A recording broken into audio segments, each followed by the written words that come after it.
4 बच्चों मिलके एक बच्चे को 108 टाके लगे हैं, उसके राउंडर के 108 राउंडर के वार लगे हैं और उसको पूरा पैर क्षत विक्षत हो चुका है।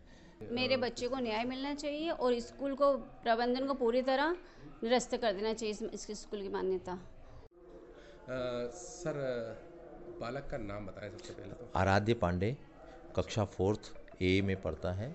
स्कूल का नाम गरिमा हायर सेकेंडरी स्कूल, गरिमा विद्या विहार में पढ़ता सर, क्या घटना घटी जो कि है। यह एक बालक को।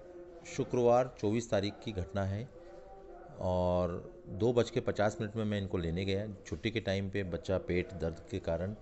और फिर जब घर हम उसको लेके आए तब उसके पैंट वगैरह हमने खोल के देखी, तो फिर उसने सब बताया कि भाई ये ऐसा ऐसा घटना घटित हुई है, इसमें कौन कौन विद्यार्थी लिप्त थे, वहाँ मैडम थी या नहीं थी। उसमें से एक बच्चे के फादर का भी फ़ोन आया, तब हमको ये सब पता चला कि उस क्लास में कोई मैडम भी नहीं थी।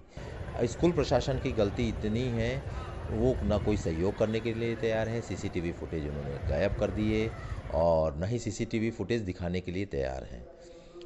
उसके बाद ना ही कोई संवेदना प्रकट की गई और ना ही कोई चीज़ के लिए पूछने आए कि भाई साहब आपका बच्चा कैसा है, जीवित है कि मर गया है।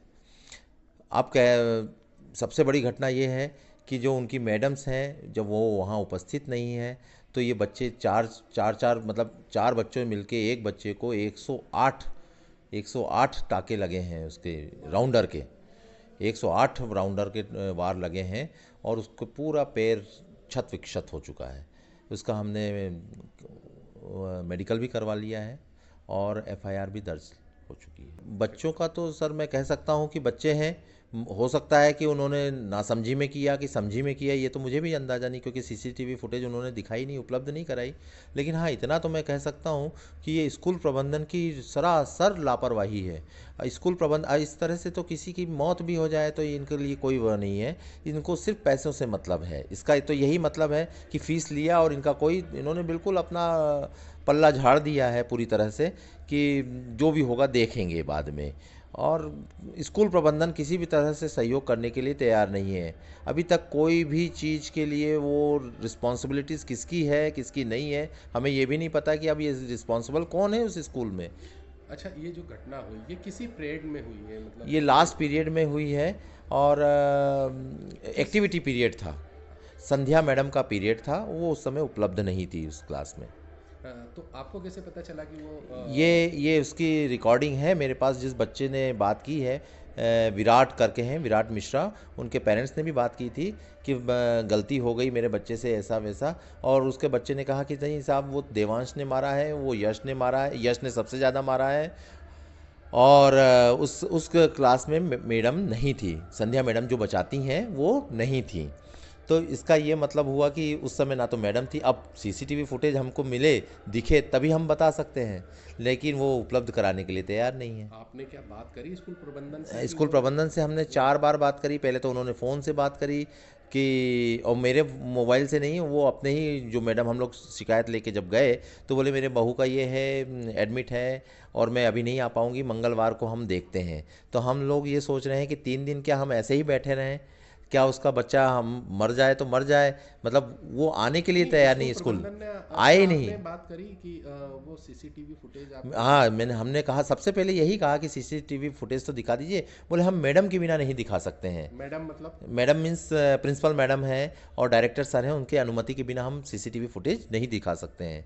पहले वो 2 बच्चों को लेके आई, फिर उसके बाद 3 बच्चों को लेके आई, क्योंकि उसमें ऑब्वियसली उन्होंने अंदर जाके सीसीटीवी फुटेज देखा होगा, तभी उनको लगा कि यार नहीं, 2 नहीं, ये तो 3 है। और 3 नहीं हो सकता, एक और बच्चा और है, आदर्श छूट रहा है नाम मेरे से, आदर्श करके भी एक लड़का है, वो शायद वो भी इन्वॉल्व है। लेकिन जब तक मैं सीसीटीवी फुटेज नहीं देखूं कि चौथा बच्चा भी इन्वॉल्व है कि नहीं।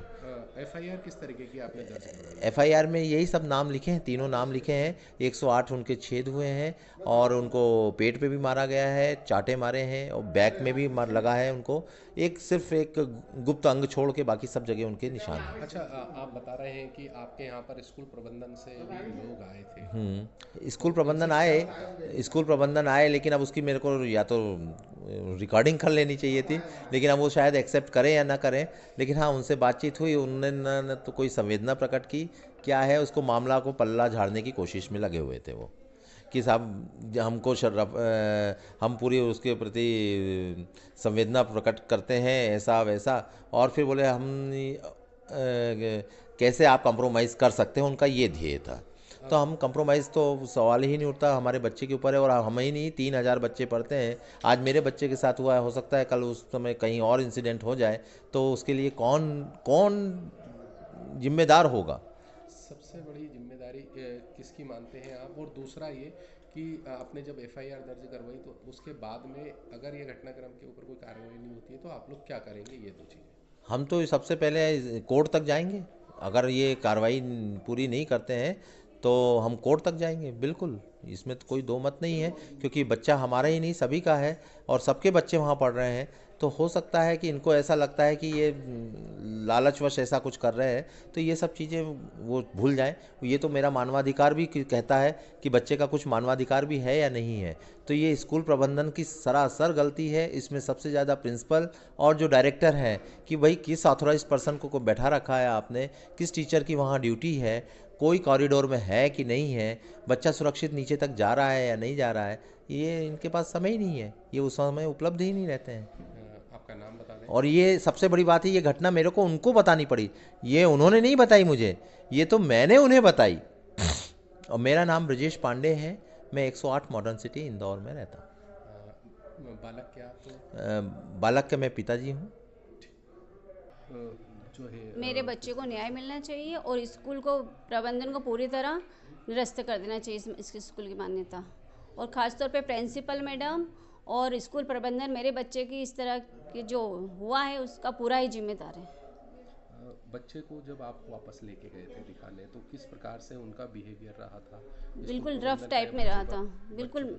मैंने कहा जाता है मुझे प्रिंसिपल मैडम से बात किया, बोलते प्रिंसिपल मैडम नहीं है, वो शादी में गई हैं। मैं जब फिर गई तो बोलता है वो अपने बहू का क्या इलाज कराने में लगी हैं। बार बार वो बदलते रहे, पर मैंने मुझे बताइए तो है कहाँ, मुझे अपने बच्चे को दिखाना है, पूछना है कि इसके साथ इस तरह क्यों हुआ है। तो वो बोलने लग गई कि मैं हूँ यहाँ पर, अभी आप मुझसे बात कीजिए। ये किसने बोला आपको? जो इंचार्ज मैडम थी उन्होंने मुझसे कहा। तो मैंने बोला आप अगर ये मेरे बच्चों के साथ ये वही तीनों के नाम बता रहा है, आप उन तीनों बच्चों को मेरे सामने लेकर आइए। तो तीनों बच्चों को, 2 बच्चों को लेकर आई। तो फिर उसके बाद मैंने बोला क्यों मेरे बच्चे के साथ इस तरह क्यों किया तुमने? फिर वापस गई, फिर एक बच्चे को मतलब फुटेज देख कर ही लाई हूँ, तीसरे बच्चे को। मतलब आप 2 बच्चों को लाई तो जब आपने फुटेज देखा तो तीसरा बच्चा भी आपको दिखा ही होगा। तो तीनों को लेकर आई जिसका ये तीनों का नाम बता रहा है।